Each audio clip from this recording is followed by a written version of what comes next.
Hello friends, मैं आपके साथ इस वीडियो में जो चर्चा करूंगा उससे पहले मैं कुछ ऐसी बातें आपके साथ करना चाहूँगा जो मैं पिछले तकरीबन 1.5 से 2 साल से आपके साथ कर रहा हूँ। आप लोग जानते हैं कि पिछले 1 साल के दौरान, और मैं तो ये कहूँगा कि जब से कोविड हुआ है तब से लेके और पूरे 2021 तक मैंने एक ही बात आपके साथ की।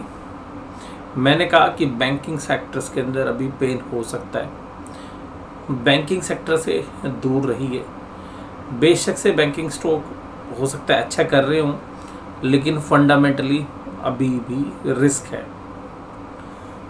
और आपने देखा कि 2020 में जब बाजार गिरे थे उससे पहले बैंक निफ्टी का जो हाई था वो तकरीबन 32,000 के आसपास था, 32,000, और अभी बाजार है 33,100, जबकि बैंक निफ्टी का हाई था 12,000 के आसपास। और 12,000 के आसपास के बाद भी बैंक निफ्टी के 12,000 के आसपास के बाद भी आप देखिए मार्केट की करेक्शन के बाद भी निफ्टी अभी भी 16,000 के आसपास ट्रेड कर रहा है। तो कुल मिलाकर बात ये कि निफ्टी ने तो आउट परफॉर्म किया, लेकिन बैंक निफ्टी ने नहीं किया। और अगर बैंक निफ्टी में से भी अगर 2-3 शेयर्स की परफॉर्मेंस हटा दें, स्पेशली आईसीआईसीआई बैंक की, कोटक बैंक की और एचडीएफसी बैंक की, अगर इन 3 बैंकों की परफॉर्मेंस को हटा दें तो आप पाएंगे कि बैंक निफ्टी अभी 2019 या 20 के लेवल पर ही आपको मिलेगा। तो कुल मिलाकर 2-2.5 साल बीत चुके हैं, लेकिन असेट्स क्वालिटी के जो रिस्क है वो काफ़ी ज़्यादा बने हुए थे।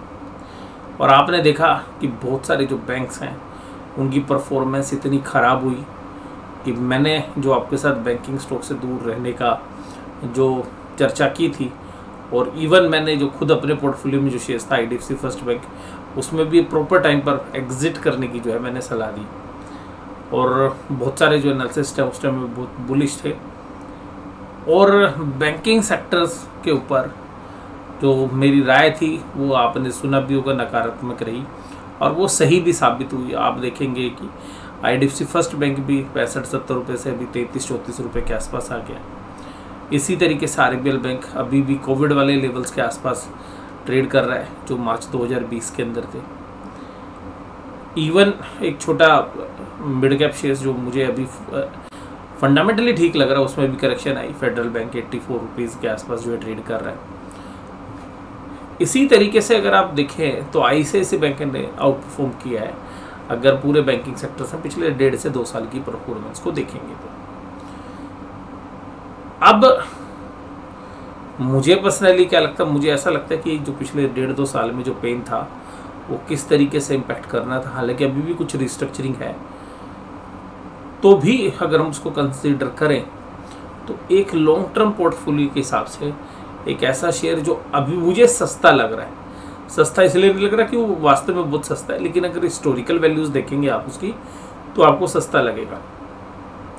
और मुझे ऐसा लगता है कि जो कांस्टेंट कंपाउंडर्स होते हैं, यानी कि आप अपने पोर्टफोलियो में रखें, और हालांकि उसको देखिएगा आपको टाइम टू टाइम रिव्यू तो करना पड़ेगा, बट कंफर्टेबली एक लार्ज कैप स्टॉक, इंडिया की टॉप 5 कंपनीज में से शुमार एक कंपनी, और वो कंसिस्टेंटली 12 से 15% की ग्रोथ देने वाली कंपनी।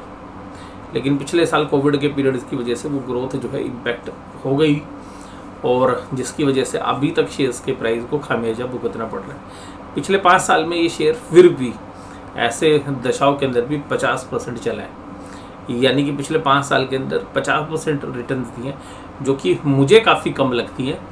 लेकिन जो परफॉर्मेंस है, जो मैनेजमेंट चेंज होनी थी, उन सब के बावजूद कल हमें जो लगा, क्योंकि जो पिछले 2 साल पहले जो पुरानी मैनेजमेंट थी, जो पुराने कंपनी के एमडी थे आदित्य पुरी जी, तो वो रिटायर हुए, तो डाउट हुआ था लोगों को कि नई मैनेजमेंट कैसे टेक ओवर करेगी, बट वो अच्छा कर रही है। और उसके साथ साथ शेयर प्राइस 52 वीक लो लगा रहा है। अभी 52 वीक लो एफआईआईज की सेलिंग की वजह से ज़्यादा है, लेकिन ये शेयर्स ऐसा है जिसमें बहुत सारे म्यूचुअल फंड्स की टॉप होल्डिंग्स के अंदर ये इंक्लूड है, लार्ज कैप के अंदर भी, मिड कैप के अंदर भी, और इवन बहुत सारे जो बैंकिंग और फाइनेंशियल्स के जो म्यूचुअल फंड्स हैं उसके अंदर भी हैवी वेट्स जो है, मतलब नंबर 1 पोजीशंस के ऊपर एचडीएफसी बैंक की आपको नजर आएगा। बट HDFC बैंक ने अंडर परफॉर्म किया है अगर निफ्टी के एंगल से अगर हम कंपेयर करें तो। लेकिन फिर भी मुझे ऐसा लगता है कि अब आने वाले समय में प्राइस देखते हुए, पहले तो मैं प्राइस देख रहा हूँ, क्योंकि प्राइस जहाँ पर मुझे इसकी फेयर वैल्यू लगती है वहाँ से तकरीबन 150 रुपये नीचे है, वहाँ से तकरीबन 150 रुपये नीचे है। मुझे इसकी फेयर वैल्यू लगती है 1450 रुपये, और मैंने पिछले महीने 1450 रुपये खरीदने के लिए इसकी पुट भी राइट की थी। तो मेरी एक पोजीशन है, लॉन्ग पोजीशन अभी भी है, और मैं अभी भी इसकी मैंने पुट राइट कर रखी है। हो सकता है कि हम उसकी जो है डिलीवरी भी ले लें, और कुल मिलाकर HDFC बैंक उस जो अभी ट्रेडिंग पोजीशंस उनके अलावा थोड़े बहुत हो सकते हैं मेरे अकाउंट में और भी पड़े हों डिलीवरी बेस। लेकिन मैं ये आपको बता दूं, हो सकता है मेरा वेस्टेड इंटरेस्ट है इसमें ट्रेडिंग पोजीशंस की वजह से भी, लेकिन मुझे ये लगता है कि यहाँ पर एक वैल्यू बाय बनती है। और आज मैं आपको एक और बहुत सॉलिड बात बोलना चाहूँगा। अभी हमारे एक व्यूअर्स ने सवाल किया था, सर बंधन बैंक का रिजल्ट एनालिसिस करना। तो देखिएगा, बंधन बैंक का रिजल्ट एनालिसिस मैं आप करूँगा, लेकिन आज शायद नहीं कर पाऊँगा। तो कल जो है कल की वीडियो में बंधन बैंक का एनालिसिस करने की कोशिश करूँगा। इसके अलावा मैं बैंकों में एक बड़ा सॉलिड राय आपके साथ शेयर करना चाहूँगा। देखिएगा, बैंकिंग एनवायरनमेंट उतना अच्छा नहीं है जितना पहले, आज से 5-10 साल पहले होता था, क्योंकि पब्लिक सेक्टर के अंदर पेनिट्रेट करना था, वो इन बड़े बैंकों ने कर लिया। आप देखिएगा जो फिनटेक कंपनीज हैं वहाँ से भी चैलेंजेस आ रहे हैं लोन ग्रोथ के, और इस तरीके के चैलेंज अगर आप कहेंगे तो मैं आपके साथ एक वीडियो बनाऊंगा कि बैंक कैसे प्रॉफिट कमाते हैं, बैंक किस तरीके से ऑपरेट करते हैं, बैंकों का प्रॉफिट कहाँ से आता है। क्योंकि बहुत सारे व्यूअर्स उनको पता ही नहीं कि बैंक पैसा कैसे कमाते हैं, बैंक की अर्निंग्स कहाँ से होती हैं, बैंकों के रिस्क कैसे होते हैं, बैंक ग्रोथ कैसे करता है। तो अगर आप चाहेंगे कि इन के ऊपर जो है मैं आपके साथ चर्चा करूं, तो मैं आगे जो है इन विषयों के ऊपर भी आपके साथ वीडियो शेयर कर सकता हूं। तो कि उसमें मेन है बैंक कैसे प्रॉफिट कमाते हैं, बैंक कैसे ग्रोथ करते हैं, बैंक के सामने कौन से रिस्क होते हैं, और जो बैंक के सामने चैलेंजेस क्या है आज की डेट में, तो इन सब मुद्दों पर। लेकिन अभी मैं बात कर रहा हूँ HDFC बैंक पर, और मैं यहाँ पर आपके साथ जो बात करना चाह रहा था वो छूट गई थी। बैंकों के अंदर अभी छोटे बैंकों में हाथ मत लगाइए, क्योंकि बैंकों में बड़े बैंक जो है और बड़े हो जाएंगे, ये चैलेंजेस को झेलने की ताकत रखते हैं। अगर आपको बैंकिंग में कोई भी स्टॉक पसंद है, बैंकों में कुछ भी रखना है, तो मैं आपको बोलता हूँ कि केवल इन 3 बैंकों में ही हाथ लगाइए, उनके अलावा किसी और को मत सोचिए। उसमें है एक HDFC बैंक, ICICI बैंक, और तीसरा है कोटक महिंद्रा बैंक। इसके अलावा बाकी आप एक्सिस की तरफ भी नज़र ना लगाएं। अगर आपको सरकारी बैंक में कोई पसंद है, तो अगर सरकारी बैंक में कोई लेना है तो SBI के अलावा कहीं जाने की ज़रूरत नहीं है। इसके अलावा एक मिड कैप साइज़ में अगर आप बैंक में कहीं पे फोकस करना चाहते हैं, तो मुझे फेडरल बैंक कंफर्टेबल लगता है।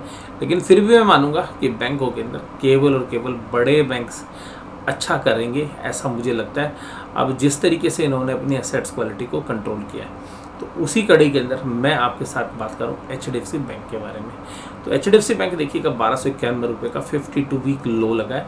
तो खरीदने के लिए इससे बढ़िया मौका क्या मिलेगा, पूरे साल भर का लो प्राइस। यानी कि अगर साल भर का हाई भी लगा दिया तब भी 15 से 20% तक की रिटर्न्स बन जाती नॉर्मल केस में। मैं उसको छोड़ देता हूँ, जिस दिन मर्जर की वजह से शेयर जो है तकरीबन 150-200 रुपये चला था। अगर ट्रेलिंग बेसिस पर पी रेशो देखेंगे तो 20 के नीचे आ गई है। हालांकि कंपनी साइज़ में काफ़ी बड़ी है, 17,16,000 करोड़ की मार्केट कैप को एंजॉय करती है, और वैल्यूशन वाइज मुझे अब कंफर्टेबल है। स्ट्रेंथ वीकनेस अपॉर्चुनिटी थ्रेट्स के मामले में भी अगर हम देखें तो कंपनी एवरेज है। जो ब्रोकर्स के रिकमेंडेशन है वहाँ पर भी आप देखेंगे तो ज़्यादातर ब्रोकर्स जो है इसके ऊपर पॉजिटिव ही है। पिछले 1 साल का चार्ट आपको पता नीचे, ये तो सबसे नीचे वाले प्राइस पर आपको शेयर्स मिल रहा है। 5 साल में देखिएगा, 5 साल में 800 रुपये से शेयर चला, और अभी आप देखते हैं कि 1291 रुपये का भाव है। इस शेयर्स के चार्ट में आप एक चीज़ बड़ी गौर फरमाइएगा, ये शेयर जो है एक तरफा चलता है, फिर गिरता है, फिर चलता है, फिर गिरता है, फिर चलता है, फिर चलता है, यानी कि अप ट्रेंड के अंदर है। एक कोविड की सिचुएशन में एक बड़ी गिरावट देखने के लिए मिली, लेकिन फिर उठ के फिर चल रही है। उसके बाद आप देखेंगे कि मई 2021 में इसने लो लगाए, फिर देखिएगा बाजार के अंदर अगले 4-5 महीनों में फिर तेजी की।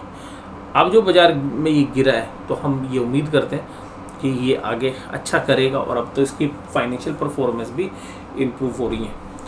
रीजंस आप समझिएगा, ये जो रेड लाइन आप देख रहे हैं ये पी रेशो की है, यानी कि शेयर्स का जो प्राइस था आपको बात 800-900 रुपये, ये शेयर्स 28-30 के पी रेशो पे चलता था, यानी कि महंगी वैल्यूएशन एंजॉय करता था। कोविड के बाद बाजार गिरे और 19 से गिरने शुरू हो गए थे, और जब बाजार ये यहाँ पे गिरे, और हालांकि इसमें कॉर्पोरेट एडजस्टमेंट भी है, तो इसकी जो ये जब शेयर्स के प्राइस गिरे तो जो इसकी पी रेशो वो भी गिरकर नीचे आ गई। तो देखिएगा शेयर प्राइस के नीचे पी रेशो आ गई। ये कब रही? जो कोविड के इम्पैक्ट वाले 2-3 महीने थे, तब ये पी रेशो इसके नीचे रही। उसके बाद जैसी हालत ठीक हुई, भाई लॉकडाउन होगा नहीं होगा वो सब, तो ये पी रेशो फिर ऊपर आ गई। उसके बाद अप्रैल 2020 ये जो पूरा पीरियड था ये कोविड वाला था, तो यहाँ पर इसके आसपास रही प्राइस के आसपास। तो आप ये देखेंगे कि शेयर्स के प्राइस के ऊपर ही पी रेशो चल रही है ज़्यादातर समय में। जब भी नीचे आती है तो ये ऊपर थोड़े ही समय में ऊपर आ जाती है। अब ऐसी परिस्थिति है कि देखिएगा शेयर्स के प्राइस के सामने उसकी पी रेशो नीचे आ गई है। अगर आप चार्ट पे भी देखेंगे तो यहाँ पे जो गैप बना है तो ये तो फिल करेगा, तो वहाँ पर मुझे लगता है कि 10 से 15% की रिटर्न्स आने वाले 1 साल के अंदर बड़े आराम से ये शेयर्स दे सकता है। हो सकता है कि आपको महीने में मिल जाए, लेकिन मैं आपको साल भर का मान के चल रहा हूँ। कॉन्स्टेंट कंपाउंडर ये हो सकता है अगले 4 से 5 साल के लिए। बने रहिएगा, 10 से 15% की कंपाउंड रिटर्न लो रिस्क के साथ हमें लगता है कि ये शेयर दे सकता है। प्राइस टू बुक वैल्यू एक काफ़ी अच्छा पैरामीटर होता है बैंकिंग स्टॉक्स में, कि भाई बुक वैल्यू तो कहीं ज़्यादा नहीं है, बैलेंस शीट की कीमत तो ज़्यादा नहीं है। तो बैलेंस शीट की कीमत में भी अगर आप देखेंगे तो normally price to book value की जो लाइन है वो लॉन्ग टर्म में अगर 5 साल में देखेंगे तो ये ज़्यादातर समय ऊपर रही है। अभी देखिएगा कुछ समय में जो कोविड के आसपास का समय था, जब फाइनेंशियल्स गिरे थे, तो ये नीचे आ गई थी, और ये यहाँ पर भी नीचे की लेवल्स पे चलती रही 2020 से, और एक बार मैच करने के लिए गई थी अप्रैल 2021 में, और अभी भी नीचे चल रही है। तो हमें यह लगता है कि ये कम से कम इसके आसपास आएगी, मैच करेगी प्राइस के साथ, और प्राइस के साथ मैच करेगी तो इसका मतलब है कि प्राइस तो बुक वैल्यू अगर बढ़ेगी तो प्राइस बढ़ना लाजमी है। तो हमें उम्मीद है कि प्राइस इसमें बढ़ने चाहिए। इसके अलावा भी आप फाइनेंशियल परफॉर्मेंस को भी देखेंगे तो जो टॉप लाइन है वो लगातार बढ़ती जा रही है। ऑपरेटिंग प्रॉफिट्स की भी अगर हम बात करेंगे तो ऑपरेटिंग प्रॉफिट्स 26% है इस बार, 26 जून 2021 में इन्होंने एक्स्ट्राऑर्डिनरी 29% परफॉर्म किया था ऑपरेटिंग प्रॉफिट। ईपीएस के मामले में अगर हम देखें तो हर क्वार्टर में तकरीबन 2 रुपये से 3 रुपये की ईपीएस ये बढ़ा देते हैं, जबकि 2021 के पीरियड में ऐसा नहीं हुआ था। यहाँ पर ये डी ग्रो करने लगे थे, या ग्रोथ काफ़ी कम हो गई थी। तो ग्रोथ दोबारा से लौट रही है, तो मुझे लगता है कि 1 या 2 क्वार्टर के अच्छे रिजल्ट्स आएंगे तो ये शेयर्स दोबारा से अच्छा जो है करता हुआ नज़र आना चाहिए। शेयर्स देखिएगा लॉन्ग टर्म के एंगल से मैं आपके साथ डिस्कस कर रहा हूँ। मेरा जो रीज़न है वो समझिएगा, वो ये है कि ये ग्रोथ कर वाला शेयर है। दूसरी बात है लार्ज कैप शेयर है। मार्केट में इंडेक्स को मूव कराना बाजार के जो भी प्लेयर्स हैं उनकी जिम्मेदारी बनती है। तो हम तो एज ए इन्वेस्टर हमें पता है कि शेयर ऊपर भी होगा नीचे भी होगा, रोज ऊपर या नीचे होता है। ये बैंकिंग स्टॉक्स का बीटा ज़्यादा होता है, यानी कि बहुत ज़्यादा मूवमेंट होती है, उसके अंदर इसका बीटा थोड़ा कम है। फाइनेंशियली साउंड है, प्राइवेट सेक्टर का सबसे बड़ा बैंक है। अगर आप इसको ब्रांच के एंगल से देखें तो आपको ऐसे ही मिलेगा, लेकिन अगर मार्केट कैप में एंगल से देखेंगे तो यही मिलेगा। ग्रोथ अच्छी है, और एचडीबी फाइनेंशियल सर्विसेज जो है इसकी सब्सिडरी है वो भी काफ़ी अच्छा कर रही है, और कुल मिलाकर हमें लगता है कि यहाँ पे कंफर्टेबल है।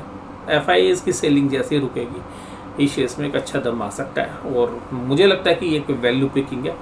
लॉन्ग टर्म ग्रोथ स्टॉक के एंगल से मैं देख रहा हूँ, और मुझे लगता है कि कंपाउंडिंग का जो प्रिंसिपल है कि अगर 10 से 15 साल अगर कोई शेयर्स कंपाउंड करेंगे तो वो बैंकिंग सेक्टर्स एक अच्छे बनते हैं, लेकिन असेट्स क्वालिटी जो सबसे ज़्यादा इंपॉर्टेंट होती है, और असेट्स क्वालिटी के फ्रंट पे ये अपने आप को काफ़ी अभी अच्छे से मैनेज किए हुए हैं। जबकि आपने देखा बहुत सारे छोटे बैंक्स असेट्स क्वालिटी मैनेज नहीं कर पाए, जिसमें से बंधन बैंक है, आईडीसी फर्स्ट बैंक है, साउथ इंडियन बैंक है, कर्नाटका बैंक है। तो यहाँ पे असेट्स क्वालिटी डिटोरिएट हो गई थी कोविड में, जबकि बड़े बैंक्स इन सब चीज़ों को मैनेज कर पाए क्योंकि बैलेंस शीट का साइज़ बड़ा था, और इसके साथ साथ इनके जो कंट्रोल प्रोसीजर्स हैं वो भी स्ट्रॉन्ग थे। तो यहाँ पर इस वीडियो के अंदर मुझे लगता है कि HDFC बैंक जो है अच्छा कर सकता है, और मुझे लगता है कि बैंकिंग जो है पोर्टफोलियो में 10 से 15% जो है हर एक इंसान के पोर्टफोलियो में रहते हैं। म्यूचुअल फंड्स भी रखते हैं, क्योंकि कंपाउंडिंग जो है इनमें काफ़ी फास्ट होती है। लेकिन ध्यान रखिएगा, मुझे केवल और केवल बड़े बैंक पसंद है, वो भी मैंने आपको बता दी 3 प्राइवेट बैंक, सरकारी में जाना है तो SBI, और बाकी जगह जो है चैलेंजेस ज़्यादा हैं। और ये मेरे व्यक्तिगत मत है, आपके अगर और कोई भी बैंक के शेयर्स हैं तो आप अपने फाइनेंशियल एडवाइजर सलाह लेने के बाद उनमें बने रह सकते हैं। बट मुझे जो पसंद है वो मैंने आपको बता दिए, और मिड कैप का बैंक में भी आपको मुझे जो पसंद है वो मैंने आपके साथ शेयर किया। तो वीडियो आपको कैसी लगी जरूर से जरूर मुझे कमेंट बॉक्स में बताइए। वीडियो देखने के लिए धन्यवाद। Thank you very much.